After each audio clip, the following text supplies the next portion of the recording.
Remember where you came from. Keep that shit in the front of your mind, and when shit goes bad and it goes sideways, a lot of shit does, you're getting booed out of the fucking building, or you're coming through this injury, or people are writing you off. Oh, you guys ain't gonna fucking make it. You know, any of that shit.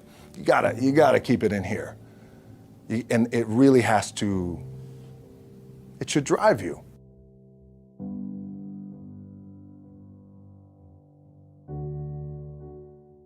Idea and this notion that you could be anything you want, and you can accomplish anything you want, right? We hear that. You've heard that from the time you were little boys. You hear that now. You're already incredibly accomplished. You can win an NBA championship, MVP of the league. You could become president. You could become governor. You could be in entertainment. You could do Charles, and you could do Shaq. You could do that. You could do whatever you want to do. You guys know that. The thing that has worked for me is to remember the hard times. So, and I'm sure you guys all have your processes. And again, I'm going to tell you what's worked for me. So before a big movie comes out, before, back in the days when I was wrestling with WWE, a WrestleMania match, anything big that would happen, I would always take a moment and I'd just remind myself, all right, I was evicted when I was 14. We were kicked off the island. We couldn't live in Hawaii.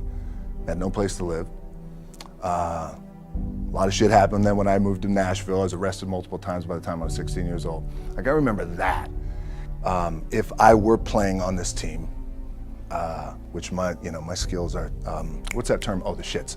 So I'll never play. But before I lace up, before I get on the court, before I play in these big games, before I go to the Staples Center, where history is there, those are historic walls there at the Staples Center. I would remember that, and it allows me then to be present in the moment and understand, holy shit, the stuff I have around me right now, this is the shit that I dreamed of when I was a kid. I am here. I played for University of Miami, played for great teams. Warren Sapp, Ray Lewis, they were my teammates. They were balling. Warren Sapp was playing tight end that time. I was starting defensive tackle. Yeah, they moved him over to D-line. And he looked at me, he's like, yo, dude, I'm gonna take your spot. I said, you ain't taking my fucking spot. He said, I'm gonna take your spot. I said, no, you ain't. We battled, and he took my spot. Now, you can imagine how that fucked with me, because there goes my opportunity.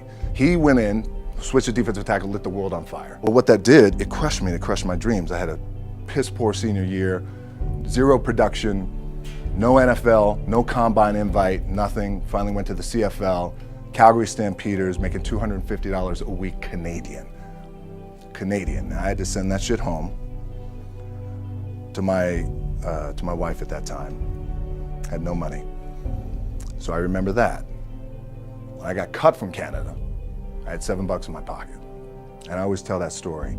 So now my production company is $7, advertising agency is $7, everything is $7. So I always remember that. What helps me is to keep the hard times in the front of my mind, because it allows me to go into these big moments that I've worked my ass off, and you guys have worked your ass off. It allows me to go into these big moments with a different perspective. What it also does for me, and again, this is what works for me. Like, I keep my back, excuse my language, my back is up against this motherfucker. Every day, it's against this fucking wall.